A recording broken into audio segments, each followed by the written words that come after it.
You're listening to The Scrimmage with Daniel Hargrove and Justin Domashevitz.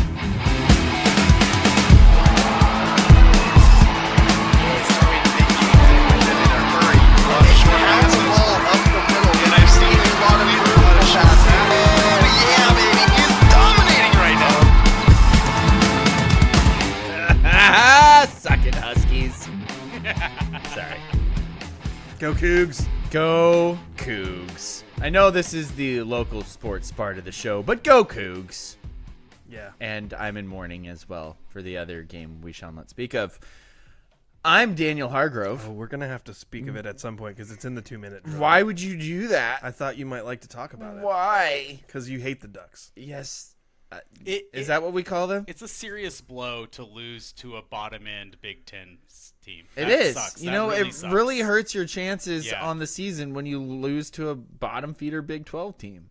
It's I thought it was Big Ten. Big Ten, Big whatever. Ten. But also, they're ranked number 9 in the country. So. I know, but they almost lost to like 2 different Idaho schools already. Oh, that's bad. Yeah, it's not good. They almost lost to the top Mountain West teams. I've got bad news for the Huskies. Yeah. Get used to it.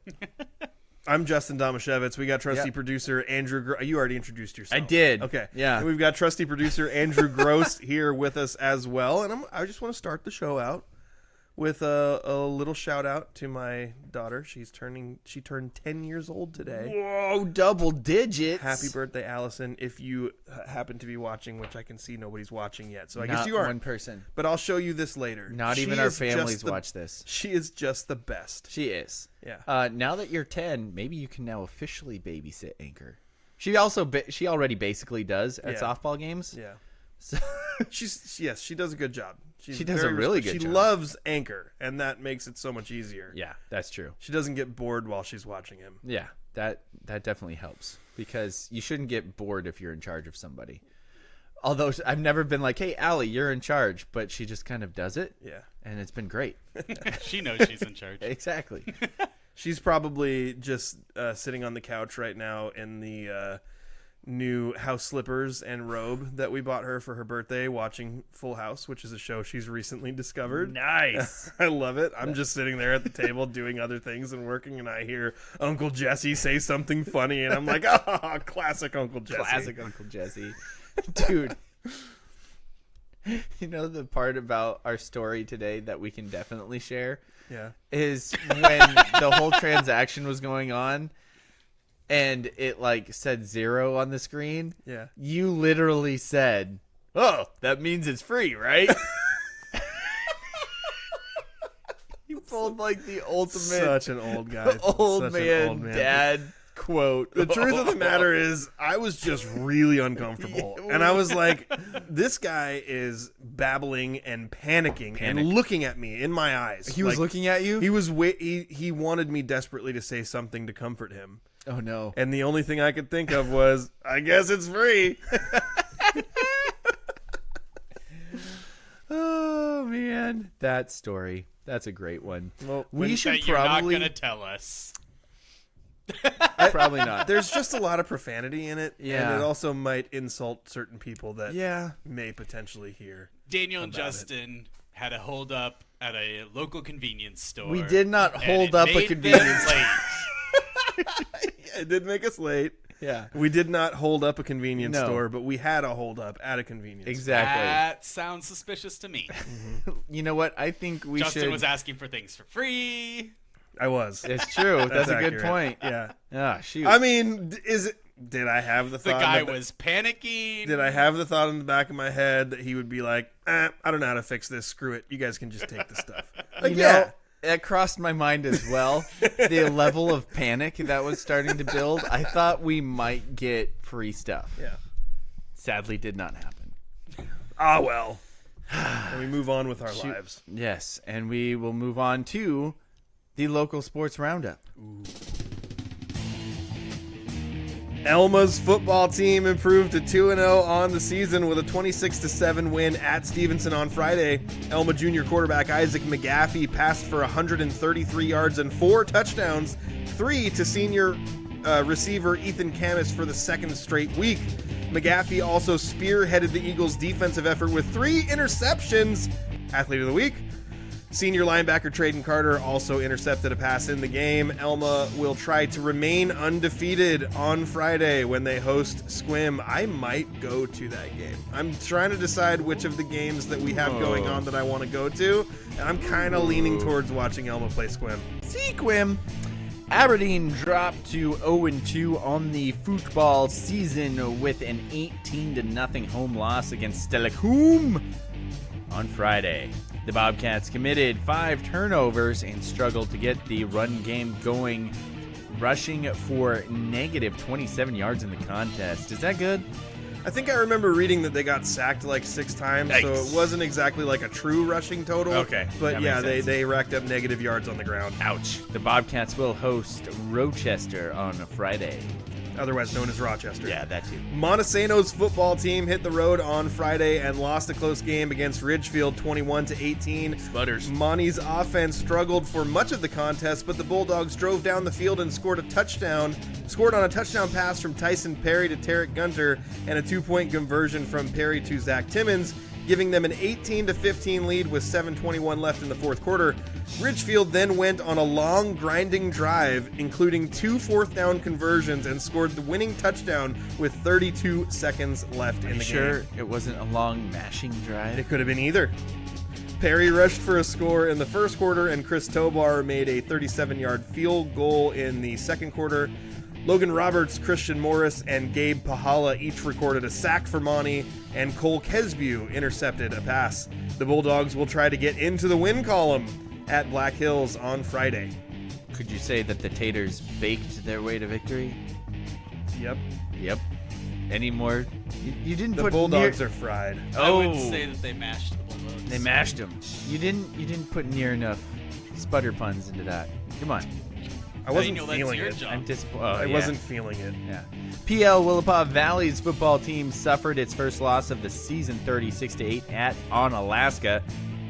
Cody Strozik led the Titans in rushing with 72 yards on 13 carries and scored PWV's only touchdown on a 1-yard run in the third quarter. The Titans will host Toledo on Friday. Hoquiam dropped to 0-2 on the football season with a 49-13 loss to Kingsway Christian. The Grizzlies will host Raymond South Bend on Friday. I was originally planning on going to that game because I love the idea that one of our Grays Harbor teams is hosting a Pack County team. It's going to be a tough decision. Yeah. Speaking of Raymond South Bend, they had a slight lead in the fourth quarter on Friday, but ended up losing to Rainier 43-34. A 63-yard touchdown run by Chris Banker put RSV up 34-31 with around 8 minutes left in the game, but Rainier scored 2 unanswered touchdowns to claim victory. Chris Quintana led the Ravens in rushing with 161 yards on 18 carries, including a 52-yard touchdown. Banker ran for 122 yards and 2 touchdowns, and Isaac Schluter was right behind him with 118 yards, and he accounted for 2 scores. If anyone's wondering why I was chuckling, sometimes I type tutties in because I want to try to get Daniel to say it. It worked with Nurs. Like, eventually you called the Mariners the Nurs, so eventually you're going to be like a full tutties guy. Every now and then I Ron Burgundy it. Wishkah Valley blanked Mary M. Knight 65-0 in a 6-man football game on Saturday in Wishkah. The Loggers rushed for 239 yards and 5 touchdowns on just 16 carries, led by sophomore Josh Ellis, who had 122 yards and 2 touchdowns on 5 carries. Dude, 6-man football is wild. The Owls managed just 1 first down in the contest, and Wishkah got points on defense with a safety by Matthew Erickson and a fumble recovery touchdown by Brody Doogie.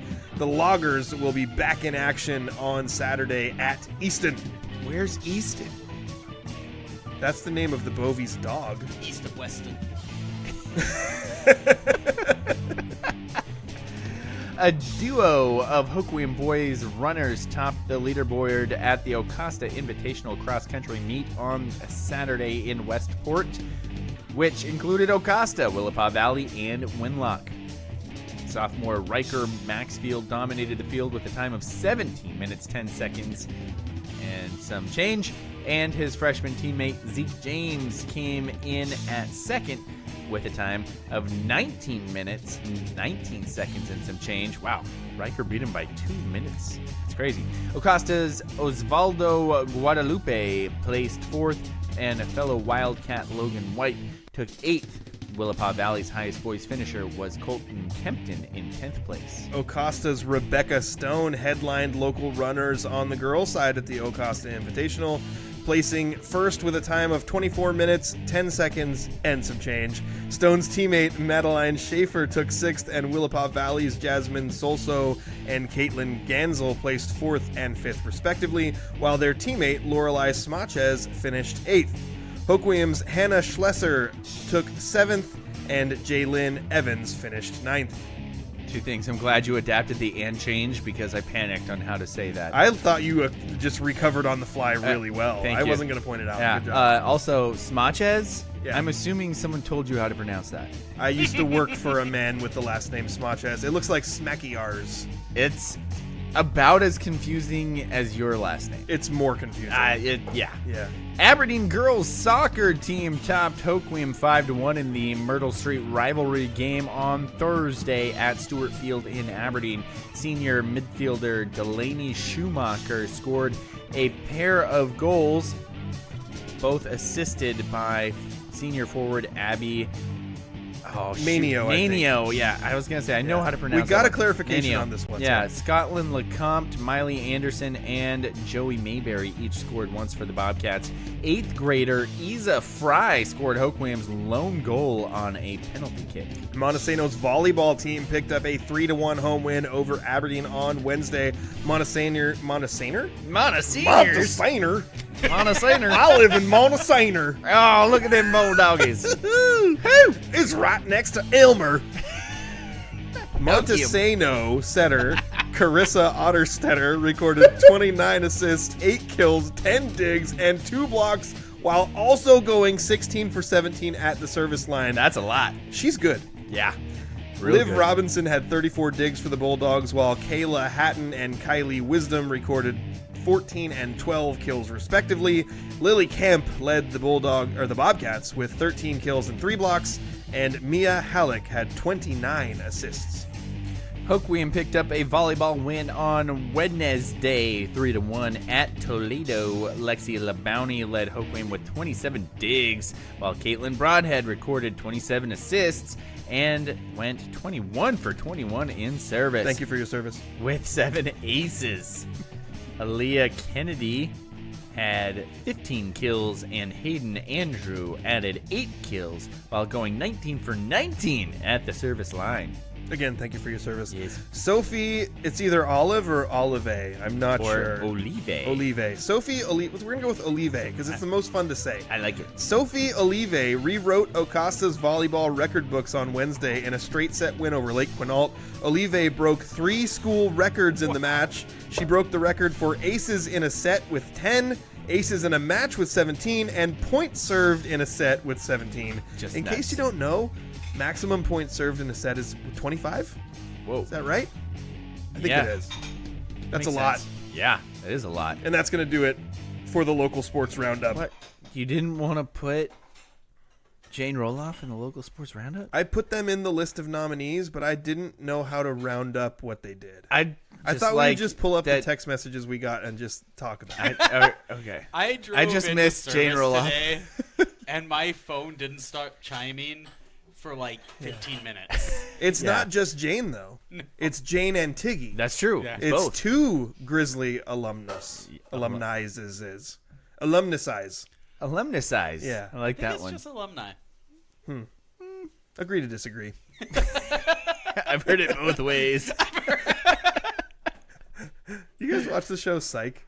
Yes. So one of Great their show. phrases, one of their catchphrases is, I've heard it both ways. Yes. In the Psych musical, they have a song called I've Heard It Both Ways. There's a Yeah. psych musical. So, yes. Yeah. There's two, I think. If Isn't there you've two? watched Oh, the show no. Psych, you knew that it needed to happen, and So- it did, and it was great. So, one of the every time someone says I've heard it Especially both ways. because Dule Hill is amazing. He's amazing. Yeah. I always want to sing, I've heard it both ways, the right way, and then yours, I've heard it both ways. It's just such a good line. All right. So we got to get into some football action. do we? Well, we should probably. I don't really know what happened. Besides reading the text, one of the text streams? Streams. Threads. I put threads and streams together. Yeah, we're not talking very good. I'm not good talker. Yeah. Montesiner. I'm on a singer. It's a good thing you don't have a career that depends on the ability to talk or anything. Right? I can just drive around. Anyway, Yeah. all I know is what I saw on the text threads from our buddies Yeah. because I didn't go to any football games this weekend. So I'm kind of in the dark. It was a rough week. Didn't look great from everybody's reactions. No. It was a did rough not week look good. overall, like kind of across the board. Besides You know, we Elma. I mean, yeah, Elma won. got- Elma was it. I'm Elma's having the a king of the great hill. weekend, guys. But what? Yes, you I are. don't know if a team. What about your Bobcat? Are you just an eagle already? Like it's- you used to be a I live here bobcat. now. He's a front runner. What do you mean here?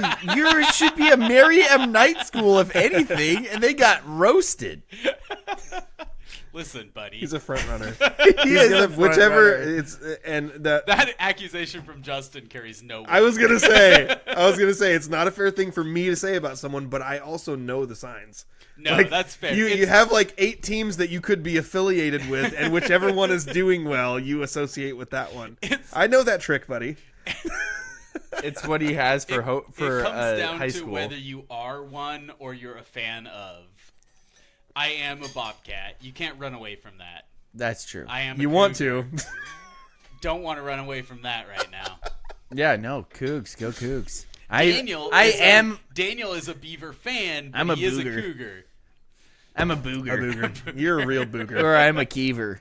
I haven't figured it out yet, but I'm wearing my Beavers hat because I'm wearing my Beavers hat because if I didn't, I would feel icky. Yeah, I 100% agree with you. But I wanted I to. appreciate when your team that you really love loses, you can't not represent Exactly, 100%. because that makes you a bad person. 100%. So I wore my other Beaver hat to church today. I made sure I wore this one here, even though I could have gone Mariners hat, but I knew I have to still represent, That's even though right. it's painful. But definitely repping the Cougs today with my Kira Gardner jersey. By the way, It's a dope jersey. it is jersey. it is a dope jersey. I love this jersey so much. We are keeping open the possibility that Ian Cope, the voice of Grays Harbor Sports, Dude, we have people watching now? yeah, Ian might join us because Ian broadcasted the Aberdeen football game on Friday, and we'd love to get his thoughts on it. He has a busy schedule today, but he was considering the possibility of making a little bit of time for us to talk about it. And I have been communicating with him a little bit. We'll see if we can get him later. If that happens, it will be a roller coaster. In the meantime, I will say this week, so I've been planning from the beginning of the season. I made a whole schedule for myself about what games I was going to go to. I don't have any children playing in high school football this year. Weird. So while I do care a lot for Monty's football team, I certainly was not driving to Ridgefield. Sorry, guys. No. And Lack of commitment. all of the other local teams were out of town. The only other possibility for me was to go to South Bend and watch the Raymond South Bend team play. Yep. And I just decided I didn't want to drive that far when I could sit on my couch and watch 2 different games at the same time. So I had Elma and Monty games on at the same time, and Nice. I watched those games pretty like mostly Monty, focusing on Elma every time there was breaks and in between plays, looking back and forth. And one thing that stood out to me about there's a fly right in front of my face. Did you get it? I don't think There's so. no way it's still there. I'm trying to find it. No, I think it's gone. I'm pretty sure. Sorry about that. But why? Don't apologize to this man. One thing that stood out to me about the Elma game is I felt like every time I looked over there, they were intercepting a pass. Nice. And then looking at the article from the Daily World, by the way, Hey, nice job, Daily World. Let's go. Daily World got the football articles out before our show this week. And also, I want to say, even though occasionally we're a little critical of the Daily World, we are subscribers of the Daily World. We're also probably their biggest supporters. We consider them to be very valuable. Absolutely. And we would love to encourage people to go subscribe to the Daily World so you can try to help, like, number one, get the good content that they put out. Yeah. And number two, continue to support local news because we are living on, we're going on fumes right now. Like the last vestiges of real local journalism is what's happening at the Daily World right now. And it's hard. Yeah. It's hard, if not impossible, to do local news as a living now. Yes. So go support the Daily World. I gotta say, somebody called it a news desert. Was that Rob? I don't remember. Our buddy Rob, guest picker Rob, I think said we're really close to being in a news desert. Yeah, it's a shame. Which means that we don't have anybody covering local news. And I work down in Lewis County, and I took a picture because the Chronicle still does a great job down there. Yeah, they cover some of our local news. They do. And I snapped a picture the other day of one of their newspapers, and I want to say, gosh, I'm trying to find the headline of it. Here it is. Daily Chronicle. It says, State Auditor, City of Morton lost nearly $1 million over a decade because somebody was embezzling. Jeez. If there's not a Chronicle newspaper, yeah, nobody knows that. Yes, thank you for pointing out like the things of the. We have some of this stuff going on in our own area too. Nobody knows unless there's a local news presence to cover it. You think Seattle's going to be like, oh my gosh, we got to go cover this story out of the city of Morton? No. I mean, we've had city council drama in Aberdeen recently that is being covered by local news, that if there's nobody there to cover it, you're never going to know about it. And if you don't know about it, how are you going to know who are the right people to vote for? 100%. So yeah, it's very important. Subscribe to the Daily World. If you own a business, sponsor a radio station, because the radio station, but try and figure out something with local news. That's not their decision. Sadly, I should stop talking. We have sidetracked enough, but this is something that we care about very deeply. So we're going to continue to sidetrack and encourage people to do those things. But for now, I want to go back to Elma football because, like I said, when I was watching Elma and Monty football games at the same time, and I'm watching Monty, and I look over at Elma, and I literally felt like every time I looked at the Elma game, they were intercepting a pass. Yeah. Defensively, they were very strong. And Isaac McGaffey had a phenomenal game. Yes. Not only throwing 4 touchdown passes, but also intercepting 3 passes. And right on cue, Bitcoin Hoodie Guy just types in, well. Hello, Bitcoin Hoodie Guy. Well done, sir. I've had kind of a traumatic week because I have one friend who just loves to antagonize me. Yeah, we know who he is. And one frenemy who just loves to antagonize you. Monty guy. Yeah. Northwest guy. And Hawaii guy. North Carolina guy. I pride myself Texas Tech guy. in being big Colts fan. The kind of person loves the heat. Bitcoin Hoodie Guy goes, guess who comes crawling back to the old Bitcoin Hoodie Guy? I pride myself in. I want to know who you. Justin's flustered. All right. This isn't fun anymore.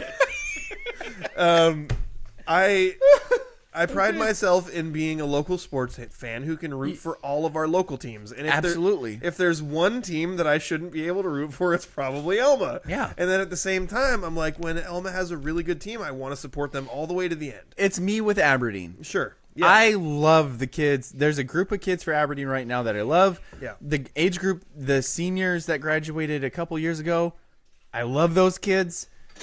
So, when there's groups that come through, you find yourself like, I'll root for Aberdeen. Well, for me, I'll root for Aberdeen even though. And are you finding yourself in a similar spot with Elma? I know you were with the All-Star team they just had. That was kind of fun. So, first of all, quick sidetrack. Andrew, Ian will be ready for us at 5 o'clock.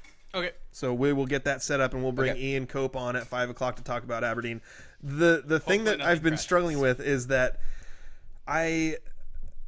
I want to root for Elma. Elma's king of the hill right now. They're having their moment. They're 2-0. Almost all of our other local teams are struggling mightily, including Monty, who's 0-2. And I don't appreciate it when people have screen grabbed photos of me wearing a Duke shirt when I was wearing it as a punishment, and we immediately burned it when it was done. This is You part lost of a that bet. punishment. It's part of the punishment. They're doubling down on the Duke shirt because this person who claims to be my friend has printed out a full 8.5 by 11 photo of me with a Duke shirt, and then put a little bubble caption that says "Go Eagles." Yeah.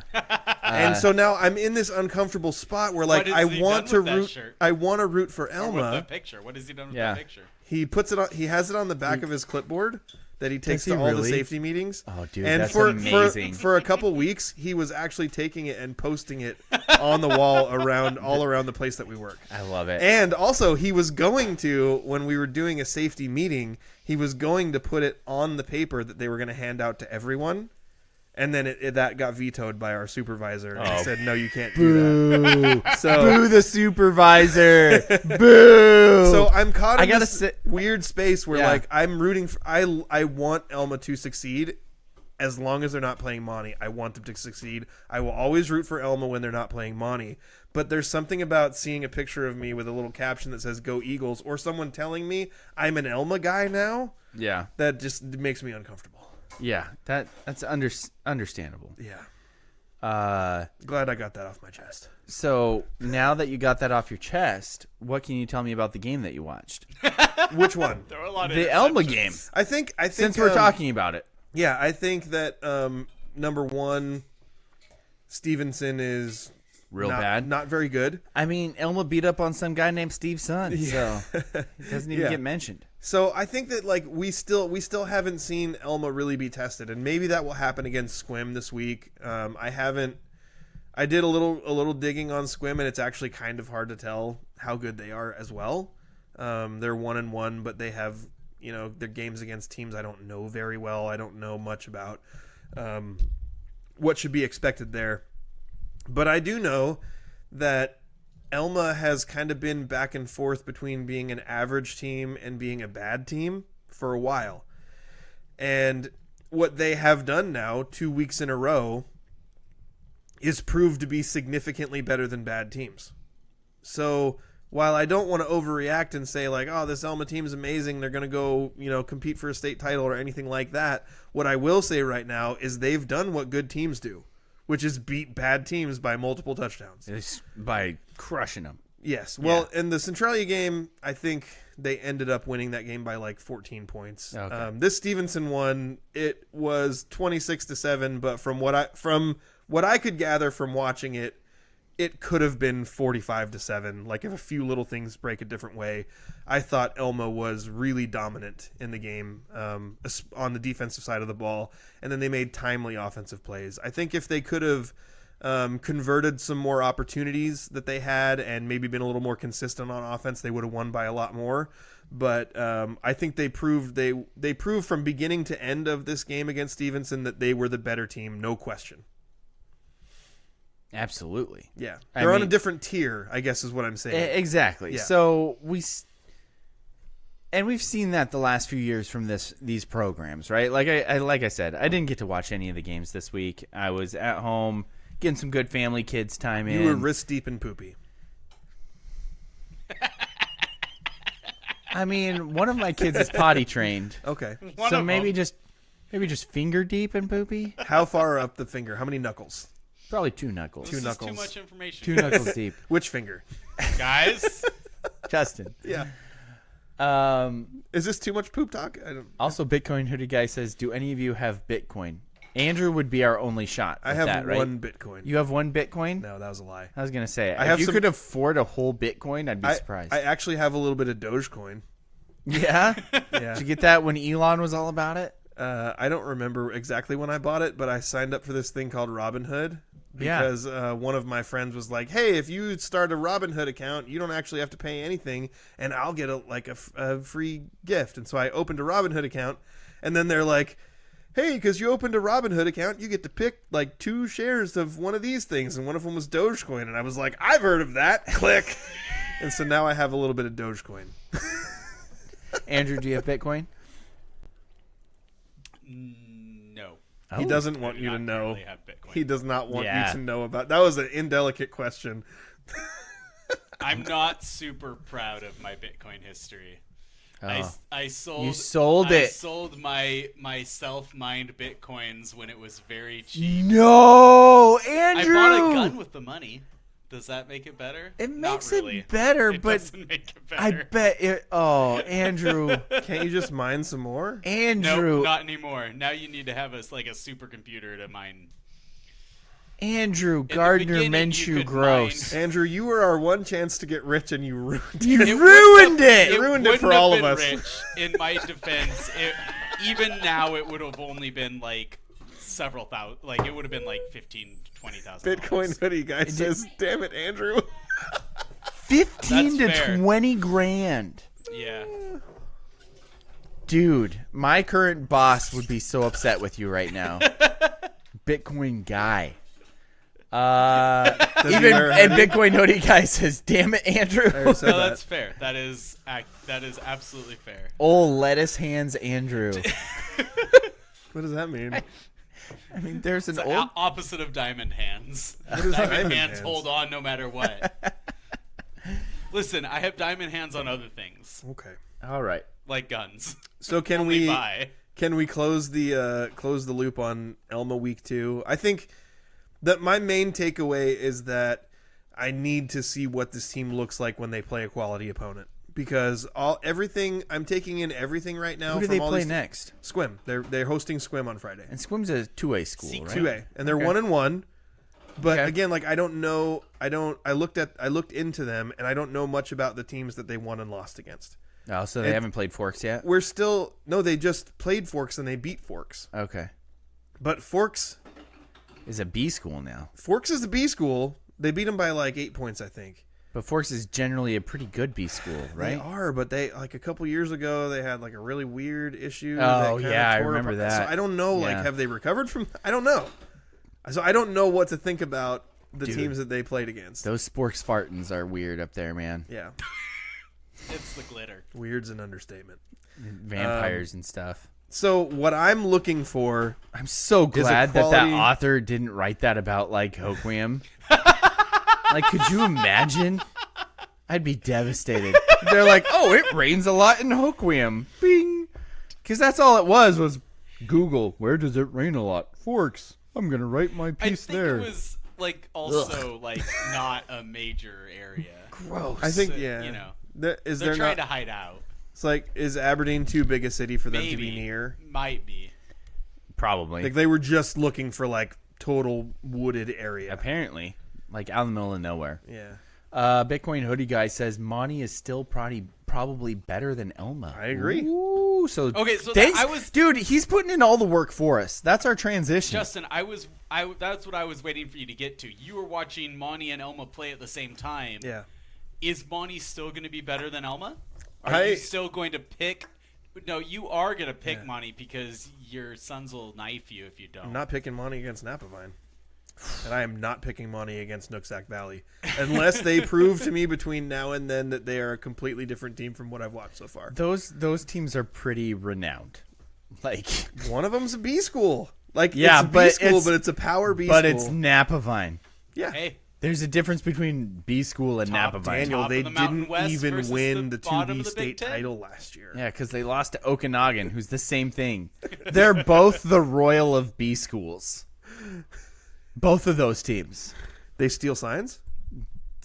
Royal is royalty. evil. He meant royalty, No, not royal. I meant royal.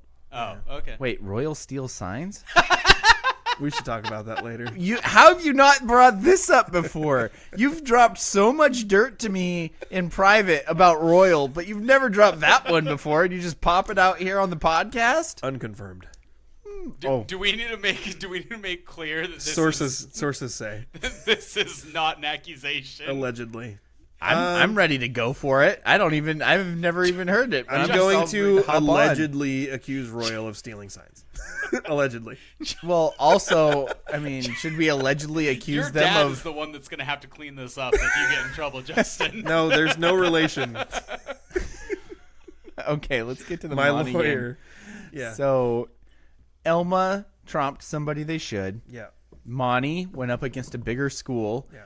And your son's opinion aside, Yeah. Ridgefield has generally been fairly good in their league recently. And it's a tough league. And it's a tough Greater league. St. Helens league has been really tough. And their school has been growing like crazy. A lot of people thought they were going to be a 3A school this year. It's the potatoes. Yeah.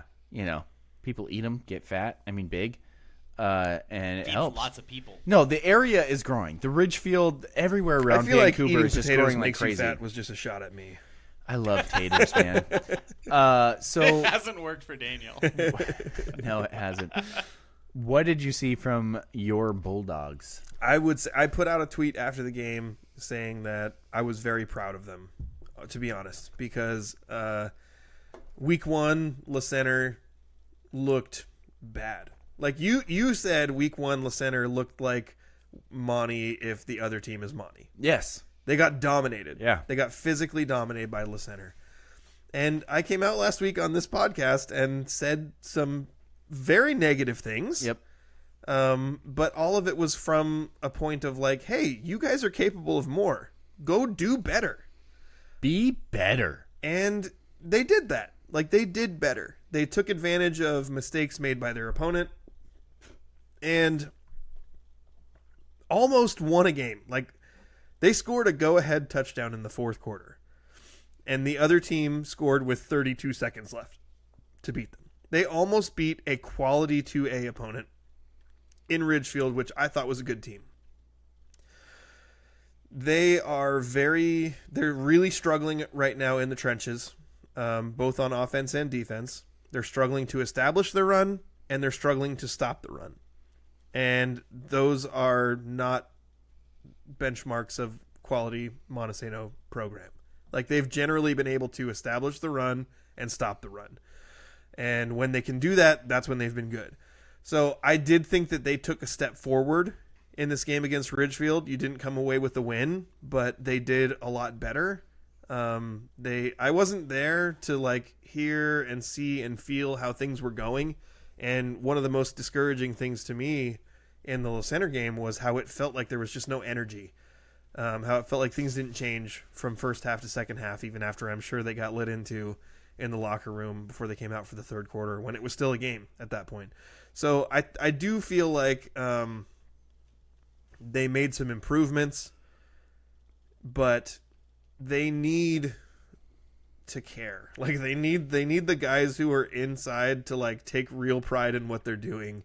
They are capable of more than what they're doing. And to Andrew's question, because like I said, I'm looking at all this stuff through the lens of like, how does this affect league play? How does this affect what I perceived about the pecking order of the Evergreen 1A league? And I still think Monty's the best team. My son Peyton, when I talked to him the other day, he was like, hey, you got to remember, Jamboree's the Jamboree. Like, it's not a game. So whatever you saw at the Jamboree, take it with a grain of salt. It's not a game. It's not a game. It's not a game. Monty was It's practice. Exactly. Practice. Monty was so clearly the best team at the Jamboree that I was like, I came away from it being like, all right, well, league title. Yeah. You're clearly the best team. Yep. And Peyton, who's now playing college football at the University of Puget Sound, told me, hey, it's the Jamboree. Like, the Jamboree is not a game. It's a very weird, short sample size, and it's not conducive to what teams will be able to do over the course of 4 quarters. And he reminded me, like, you can't just put all your stock in that. And that's fair, and I did appreciate that. But I still feel like, based on what I've seen, that Monty is the best team in this league. And I think if I were looking at it, Tenino, Rochester, Elma, Hoquiam, I still think Monty's going to go 4-0, and they're going to win this league. But with the way the playoffs have shifted from the district crossovers to this, we're going to eliminate those and seed 1 to 32, which is what I'm hearing has happened. That has happened? I haven't confirmed it, but I've heard it from multiple places, including from Matt Evans, who is usually really well educated on these things. Yeah. So if that's the way it is, then that means that when you get to district, what would have been formerly district crossover, where you are Playing the league champion, playing the worst team from the Trico Playing a garbage Trico at home. team. Yeah. Now you're going to have to see if you're a 4-5 or 5-4 team, what kind of seed are you going to get? Are you going to have to travel? How far are you going to have to travel? Wow. So I'm very curious to see how those things will shake out, which makes this week's game against Black Hills huge. Yep. Because if you, like I, assume that unless Monty becomes a different team, they're going to lose to Napavine, they're going to lose to Nooksack Valley. That means if they beat Black Hills and run the table in the league, they'll be 5-4. Yeah. If they lose to Black Hills and still run the table in league, they'll be 4-5. So what kind of seed are you going to get from the committee at that point if you're a league champion with a losing record? Not great. Yeah. I mean, their strength of, the schedule is pretty brutal. Yeah. So they do have that going for them. Yeah, but you got to win some of the games, right? Like It if you're going to depends play on- 5 quality opponents, okay. you got to win some. It depends. It depends. Yeah. And I'll say it depends because Napavine, if they're undefeated, okay, you're really expected to win that game? If every Probably not. single Ridgefield, are they competing for their league title in 2A, in a good 2A league? That's probably not going to hurt you that much. The center. Le Center, are they undefeated? That's the That league tricky is one. if pretty tough. every team you play No, is that league's not pretty undefeated, tough. You don't think that the Trico League is tough this year? No. Okay, this is completely just personal random bias. I Okay. never think the Trico is tough. And the reason why I say that, Justin, how many times have we heard, oh, Le Center's real good. They won their league. Oh, Le Center. And then we've never been impressed with them. Seton Catholic went to the semifinals last year, Okay. and they've got almost everybody back. Okay. So, semi. And Kalama moved up to 1A and joined that league, and they've been a really good 2A, 2B team for the last several they years. haven't been Napavine. No, but they won a state title a few years ago. A few years ago. That was Kalama is a generational like up and down school. They're not Napavine. I don't know enough about Kalama. I know, but they took advantage of when they had their age class, and they took advantage of it. They're not the perennial power that Napavine is. That's what I'm saying. So, okay, Seton Catholic. So if Le Center beats Seton Catholic, if Le Center goes undefeated, then are they do you penalize Monty for losing to Le Center? I mean, personally, I do, but If they lose to Nooksack, and Nooksack is still a perennial a powerhouse, and they're going to be picked to be 1 or 2 in the state, do you penalize them for that? Black Hills is the outlier. Yeah. But I guess I'm saying, like, you got to make some of those games close, at least. Well, they played Ridgefield within 3 points. So, Yeah. I guess that's what I'm saying. Like, a committee will probably be like, oh, that sucks. But then if you take the next step of looking into it further, then it should help some, right? I hope so. Like, if Le Center beats Seton Catholic, who has all their guys back, and they went to the semis last year. And a guesser. And a guesser. 2 guessers. 2 guessers, because a coach and a coach quarterback. and a kid. So that should count for something, right? I would hope so. You would hope so. It won't count as much as if they won one of those games. So I get what you're saying, but I don't know. Andrew and I have this thought every time that a ranked opponent loses to a ranked opponent that they're supposed to lose to, and somehow they still drop in the rankings. I agree with that. Yeah. And it's like, well, they were supposed to lose to that team by that amount of points. Yeah. Why are you penalizing them that much for it? So that's the hard part about all of this, right? Yeah. It's like when number 9 goes up against number 15 and number 9 wins by 6 points. How are you going to drop number 15 all the way down to number 20 because they lost to a team they were supposed to lose to? Yeah. And they made it a close game. And yet we see it all the time. I think that was the deflating part about week 1, because when you look at preseason rankings, many preseason rankings had Monty and Le Center in them, both in them. Yeah. And in some of them, Monty was ranked ahead of Le Center, and they didn't just lose to Le Center; they got dominated At home. at home. So while I agree with everything you said, and I hope that is the way a seating committee looks at it. Yeah. Like the thought in my head that this team could run the table and win the league and be 5-4, I still will worry about where they're going to get seated at that point. Gosh, the thought popped into my head. We're talking about seeding in week 2. Yeah, we probably shouldn't be talking about seeding. I mean, it's going to happen. It's going to happen with at least one of our teams, right? Like, regardless of what happens throughout the whole course of the league season, maybe what will turn out to be true is that Elma is the best team. Yeah. I don't know. It's very true. possible. Yep. That Elma could end up being the best team. So seeding is going to matter for them as well. Yep. And if that's the case, then they're going to run into the problem that Monty did last year, which is your strength of schedule is crap. Yeah. Yeah. Bitcoin hoodie guy with a sick burn. Is says, it on me? Because I don't know if I can handle it. He says, so far, Ocosta's volleyball team and Montesano's football team have the same amount of football wins this year. Or football game. Wait, he said football games. Football games. What? Okay, so there's a little heart emoji in the way of something. Oh, yeah. Have won the same amount of football games this year. That's harsh. Bitcoin hoodie guy, what's your real name? And address. We don't need to dox anyone here. Mother's maiden name. Social security number. Last Bitcoin number. digits What of do you your need to credit get card. Bitcoin? I don't know. I want his Bitcoin. That's what I want. I want Andrew's Bitcoin I just back. want the Bitcoin that Andrew frivolously He's not threw gonna give away you for his a wallet. gun. Yeah. All right. So shall we name? No, we should do a commercial break. Yeah, because Or I we think should we've do- gotten to this every single week pretty much.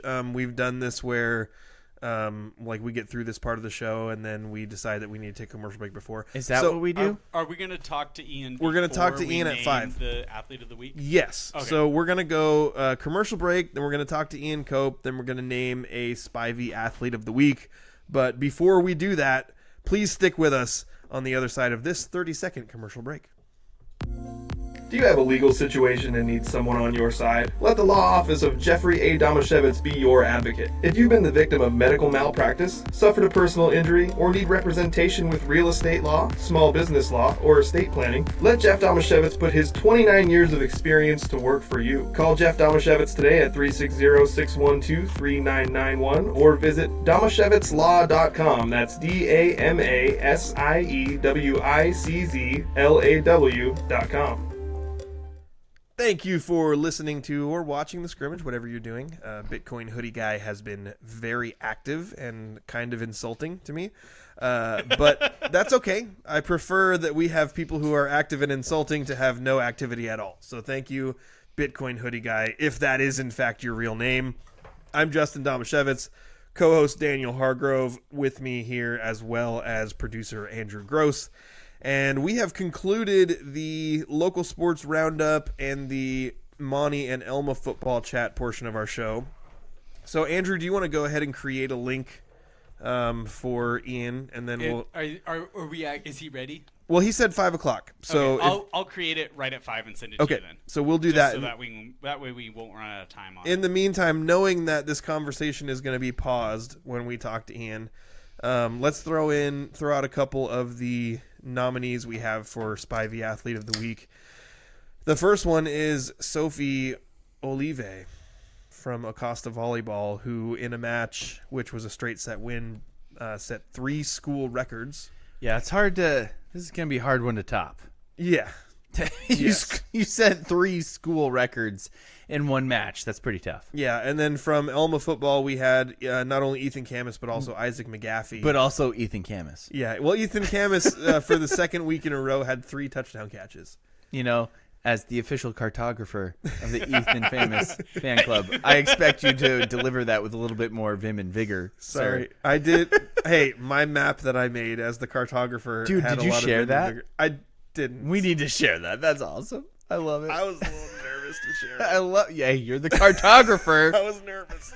I didn't want to share it and then have my Monty people be like, "What are you doing?" I was gonna say you might get disowned. Do you need me to share it and say that my cartographer made this? Let's do this. I will describe it, but then we won't share the actual image. Gotcha. But what I did was I took an old map because I said I was going to make a map that had dragons.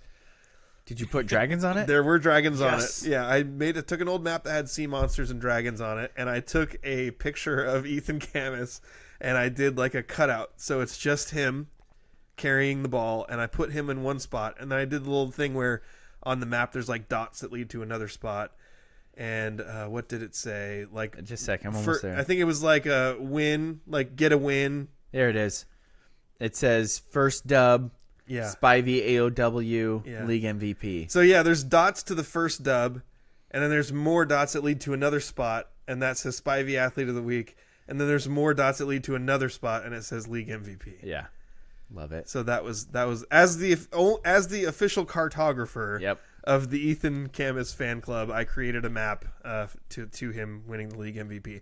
But in this game, I think as much as I think it's amazing, I'm so glad you don't have access to our social media log. I've got the Facebook one. Somehow I've lost. Relies on Daniel's apathy. Somehow I've lost our Instagram It one. probably timed out after you didn't use it for a while. Hey, shh. Isaac McGaffey in this game not only threw 4 touchdown passes, but intercepted 3 passes on defense. That's a lot. Which Dang is it. So many interceptions. crazy. That's a lot of interceptions. So when you say with Sophie Olive, like that's going to be tough Dang. to top, and I'm like, well, this guy threw 4 touchdown passes and then intercepted 3 passes. That's a lot. crap. And then I also read in the Daily World article that through the first 2 games, Isaac McGaffey has not only not thrown an interception, but he has also not taken a sack as a quarterback, which we knew he's mobile, but we also know that from last year's Elma team, the big struggle was, can you block for Carter Studer? Yep. So the idea that And Isaac's just blocking for himself. he gets out. He's a little bit of a Houdini in some scenarios. He gets out of some tough spots. So I think that's a big one. And then, do you want to? While I'm sending this link to, Well, we've got also Jane Roloff and Tiggy, who is Tiggy Higgins. Tiggy Higgins.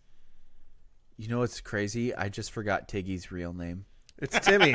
Timmy. There. What do you mean real name? We've It's called Tiggy him Higgins. we've called him Tiggy for so long.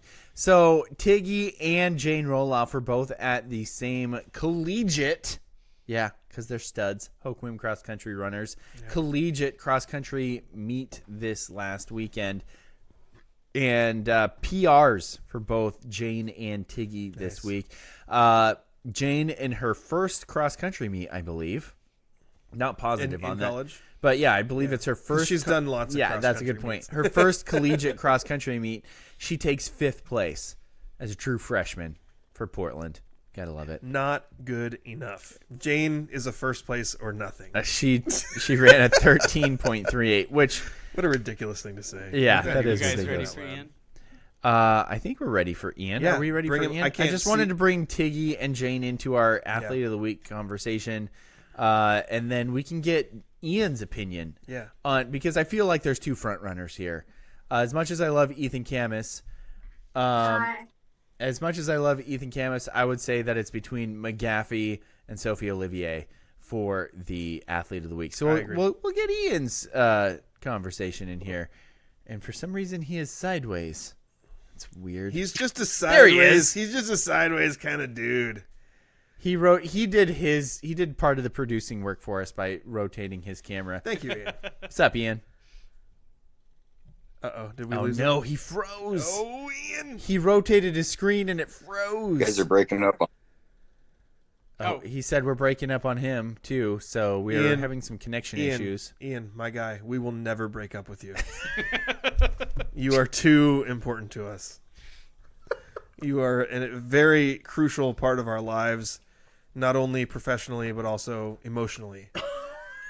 We will never break up with you. You know, the only thing that I'm hearing right now is that you're never going to break up with me. I didn't hear anything before that, so cool. Hey, go Cougs, right? Hey, go Cougs. Go Daniel, Cougs. sympathies. Yeah. I was about to celebrate. You know, I'm wearing my Wazoo stuff, but I also had to make sure, still had to wear the Beaver stuff because represent no matter what. But, first question, Ian. I just want your opinion on it. We had a women's volleyball You are player. frozen up on me. Crud. In case he can hear us still. Just gonna move He's going to move, I think is what he said. Maybe he'll have better reception. a little bit. So let me move to a different room and then. Oh, it switched to a picture of Ian in like a suit. Yeah, He looks good. He does look good. He looks young. He's like cleaned up and Was sharp. that like Ian 10 years ago? It wasn't that long ago. Oh, There we go. yeah. You still look good. That's The why we'll never jersey's break up better. with you. But I want your opinion. We have an Ocosta volleyball player who set 3 school records in a volleyball match. But we also have Isaac McGaffey, who threw for 3 touchdowns. 4 touchdowns. And intercepted 3 passes all in one game. What's your opinion on who should get Athlete of the Week? Because I don't know what to do. Who's the volleyball player? It's Sophie Olive from Ocosta, which, by the way, I'm repping Ocosta. I moved my beard so you can see it. I'm wearing my Ocosta State softball T-shirt. So I think you know which way I'm leaning. Yeah, I think you set school records. I mean, okay, so first of all, yeah, he threw them, but someone else had to catch them. Yeah, Ethan Camus, mostly. Yeah. He intercepted them, but someone had to throw them badly. So I will go with the volleyball. I love that answer. All right. That's great. So with that, before we get into Ian's talk about what all the stuff we're going to ask him about, Sophie Olivier, or Olive, however it's pronounced, is our Athlete of the Week for her 3. We should probably figure that out. We should. For her 3 school records. It's spelled like olive. It is spelled like olive. What if it's just olive? It might be. That would make me I've feel got some weird. Ocosta Anyway. contacts, as you can tell from my shirt. She is I'll find out. She is our Spivey Athlete of the Week this week. So congratulations to Sophie Olivier. You are our Athlete of the Week for being exceptional in volleyball. All right, now let's get down to it with Ian. So, Ian, let's talk about Aberdeen football. So you got to be there for their unfortunate loss to Steilacoom this past week. What was your biggest takeaway? I noticed like their rushing totals were really low. They really struggled to move the ball offensively. What's kind of your read, like your perception of what the struggle is for this team so far? I think it's just a case of experience right now, especially on the offensive line. I think that I didn't get to see the game against Olympic. I saw some of the highlights of it, but against Steilacoom, they went up against a veteran defensive line. They are returning, I think, 1 or 2 players who actually have O-line experience. And I think that's pretty much the main culprit right now. They've got skill in the backfield. I think Micah Schroeder's a top flight back. I think that Legend Vesey, in addition to having one of the coolest names ever, is one of those great all around players. But I think that you can have all the skill you want, but until you get players in front of you that are able to open up the holes, it's going to be a long learning process. And I think that's what we're watching the Bobcats go through right now. As Coach Bridge said, he thought he was going to have Paul Baltazar and Jabron Brooks for the rest of his coaching career just because they were there for so long, and now they're gone, and it's just time for new players to step up, and learning under fire can be a tough thing. Yeah, we can't forget too, like it was Jabron and Paul who both are now playing college football. Yeah. But also, Jaden Roarborn, otherwise known as Big Roar, was a senior and a big anchor on that offensive line as well. Also graduated last year, so they're really trying to replace a lot on that line. And Nolan Cook was another mainstay on that line. So yeah, they've had, they've got some good ones there. Carter Colazzi did not play in the game this week. I believe he was still on the roster, but I did not see him in the starting lineup. I think Andres Arias was the only name that really jumped out that I remembered from last year's team. So yeah, I think it's just going to take some time. I think defensively, David Terrence has put together a great scheme. I think Cole Nylander on the front line, and then those linebackers, Schroeder, Vesey, Schreiber, are top flight players, and I think that Luke Martin at free safety is a big contributor. Adonis Hammonds looks good. I think defensively they're pretty sound. I think we've got good skill position players, but until that offensive line comes together, which I think they will, but it's just going to take some time. And unfortunately, in this league, growing pains are not taken into account when you schedule the likes of Tumwater and Steilacoom and WF West. to go up against. So it's going to be a bit of a rough go for them, but I think that they've got enough talent to eventually do something, but they've got to do it against some of the top teams in the state. Yeah, I'm hearing a lot of talented kids there, but as you name them off, most of them are skill positions, smaller guys, maybe linebackers and bigger. And so it's tough when you're trying to fill a whole offensive line. A defensive line, not as many guys you have to put up there, but a whole offensive line makes it tough. And again, not only skill position guys, but maybe the majority of those guys are juniors still too. I mean, I know Luke, Adonis, so many of those. Schroeder is a junior. Carter Kolodzi, who you mentioned, who didn't play this week, but he's a junior. I mean, Legend Vesey is like one of the very few seniors on this team. They might have 2 or 3. Yeah. Yep. Yeah. I believe you're right. It's just been a gradual case of the senior leadership gradually getting whittled down over the last few years. Jeremy Sawyer and company left 2 years ago. Jabron Brooks and company left a year ago. And then last year it was Paul Baltazar and Aiden Watkins' senior campaign. And those were the leaders of the team. So you've got some of those leaders like Micah Schroeder coming back. I think Marcus Hale leaving was a huge loss on the defensive side of the ball. And to a certain extent on the offensive side of the ball. I think he didn't get as much play on the offensive side as he did on defense, but that's a big loss as well. But I think, without a doubt, just the losses on the offensive and defensive line is the main struggle that you're seeing right now. And I don't think it gets any easier this week. I think Coach Bridge said that in the Daily World. It doesn't get any easier this week. They're going against a team that runs a double tight end wishbone set in Rochester.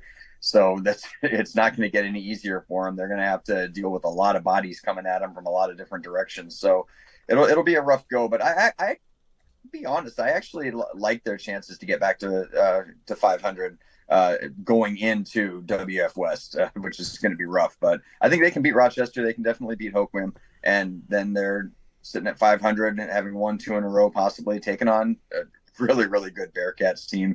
I'm not going to pretend like they're going to be favorites in that one. It's going to be a struggle through league play for them, but I still think they got a chance to get in there as the number 3 playoff seed. Talk to me a little bit about what they're doing on offense. I haven't seen Aberdeen at all this year. Through our text thread, it looked like they're kind of going back and forth between 2 different quarterbacks. You mentioned Luke Martin.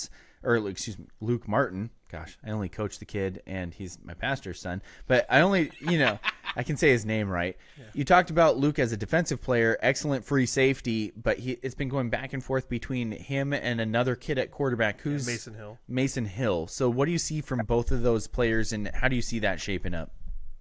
I don't like it. I will have an opinion on this, and I apologize if that rankles some people, but I think that Mason Hill's the quarterback for this team, and I think Luke Martin is the quarterback of the defense. I think, and Coach Bridge said as much when we talked to him, that he sees leadership qualities in both of them. But I think that in Mason Hill, you've got a sophomore who can grow and showed a really, really solid arm, throwing a lot of passes. Found Adonis Hammonds on seam passes, found him on out routes, found him through swing passes to Micah Schroeder really well, really accurate. I think if you let him get in there and continue to grow and get into the flow of the game, he's going to do well for you. And you add in protection there as the offensive line comes together, I think he's going to be better. I think you take him out and put in Luke Martin. Luke's a good kid. He's a good athlete. But I think that stymies development for both of them, really. I think it showed that if I had the stats right, I think that Mason was 6 out of 7 or 6 out of 8 and was looking good throwing the ball. They took him out. Luke threw an interception. They did not give up a touchdown after that, but then they put Mason back in. He threw an interception, and that did get turned into a touchdown. So it just seems to break the flow of the game. I think you got 2 exceptional athletes there and 2 signal callers, leaders. So you got one playing free safety, one playing quarterback. I think that, in my opinion, is the best path forward for this Aberdeen team. Yeah, that makes a lot of sense to me. Anytime you're breaking up the quarterback position between 2 guys, it seems to make both of them have more struggles. And yep. we've talked a lot about kind of what's going on offense and what this team has struggled with, putting points up on the board. They're through 2 weeks and they've only scored 1 touchdown. But on the defensive side of the ball, they've done a pretty good job of holding the other teams that they're playing against down to it was 6-0 week 1? It was a really low scoring game, and then they only allowed a few touchdowns in this game against Steilacoom. So I guess maybe you can talk to us a little bit about who the key players are on defense that are helping them be successful on that side of the ball. Well, I really loved what I saw out of Cole Nylander at the nose tackle position. I think he was able to shed blocks and to get into the backfield and make a lot of plays in the first half. I think that Legend Vesey and Micah Schroeder at linebacker are both quality players. I think Legend is just one of those. I mean, those gritty players who he's undersized but manages to get everything out of the frame that he was given. And then Micah Schroeder, I think, is potentially he's a college level a defensive player. I don't know at what level at this point, but I think he could definitely see some action at the next level. I love Adonis Hammonds out there at the cornerback. I think he can lock down players. I was really impressed by what we saw from William Johnson, their new quarterback. I think that he did I was actually looking at it through binoculars and had a really good look at his interception in the third quarter that turned away Steilacoom from the 3-yard line. He went up against a 6'3", 230-pound tight end, out-jumped him, played him perfectly, posted up on him, stayed in front of him, went up, high-pointed the ball, and was able to bring it in to stop a Steilacoom drive. I really like his development. And then, like I said, I think Luke Martin is safety is a guy that can be the leader of that team, much like we saw with Kylan Touch, much like we saw with forgetting the number 12 that got hurt a couple of years ago. But they've had good free safeties there, and I think that they could have another one here in Luke Martin. I think he's a quality player and a good leader back there. So defensively, I think David Terrence is doing a great job of building this team. I think they just wore down. I think that they just ran out. I think you give a team like Steilacoom with a 3-year quarterback, you give them 11 yards to go after an interception, they're going to find a way to get in the end zone more times than not. And that eventually is what came up to bite them. Mention that kid's name again, the one you had the good look of the interception. As you're rattling off all those names, most of them I had coached in Babe Ruth, but I think it was William Johnson, if I remember. Okay, that's awesome. Yeah, boy, William. Yeah, really solid play. That's awesome. And again, going up against matchups against bigger receivers like that or tight ends, that is a huge play to make. I love all of the kids you rattled off. I'm just like, oh, yep, coached him in baseball. Oh, yep, coached him in baseball. Like those kids, I love the attitude that those kids have when it comes to playing sports and their energy and their excitement to go out and play. So I'm glad that there's some success there for the defensive side of the ball, and just hoping that they figure something out on offense to turn around this season that they've had struggles with so far in the first 2 games, which, by the way, all of our Grace Harbor teams, except for Elma, seem to be struggling after 2 games. Fun fact. My wife was William Johnson's nanny when he was about 1 year old. Whoa. So I'm going to take credit for every good thing he does. That interception was mine. I guess kind of as a final thought from me, Ian, I'm curious, this Evergreen 2A League has changed a little bit. You still have WF West and Tumwater, so it always feels like everyone else is just fighting for third. But it's Black Hills and Centralia, and Shelton's gone, Rochester's gone. Because Shelton's gone. Shelton moved up to 3A, Rochester moved down to 1A. Dude, poor Shelton. They sucked in 2A. Yeah, exactly. Sorry, but they did. So I guess I'm kind of curious what your thoughts are based on what we've seen through the first couple weeks. Centralia's looked bad. Black Hills has been it's hard to tell exactly with Black Hills. Where do you see Aberdeen falling in this Evergreen 2A League? I think that they have a chance. They do have a chance to be the number 3 team in this league. I think they can beat Centralia. I think that they can. It's going to come down to the Black Hills game. I think you'll get a good look at them next week. I'm guessing you're going to follow Montesano for that game as when they play Black Hills. So I'll be interested to hear how they are on that. But yeah, I think if Aberdeen obviously can beat those 2 teams, they'd be sit at 2-2. In the league, and that would put them into the playoffs. I know that the crossovers have been moved around a little bit in some of the classifications, But I think if they can finish in third place, they have a chance to make it into the postseason. And I would imagine that that Black Hills game is going to be the game that really determines that. I have one more question. Oh, I thought you said that was your last question. Well, I've been wondering this whole time. You're wearing a Mariners jersey, but it's red. yeah, because it's Cougars night. Why is your Mariners jersey? Let's go! Okay, go Cougs. Apple Cup. Do we it. still call it the Apple Cup? Brock Heward said we can't call it the Apple Cup. Ooh. Yeah, I don't know where Brock Heward or anyone's coming from saying that it's not the Apple Cup anymore. It's not the league rivalry game that it once was, but it's still. I got just as much satisfaction out of beating those that team yesterday. Say what you want to say. Yeah, no, it was wonderful. Seriously, yeah. I know that I've heard a lot of people say, "Oh, you didn't really beat us; we beat ourselves." Oh, give me a break. Running a speed option with a great passing quarterback on the 1 yard line.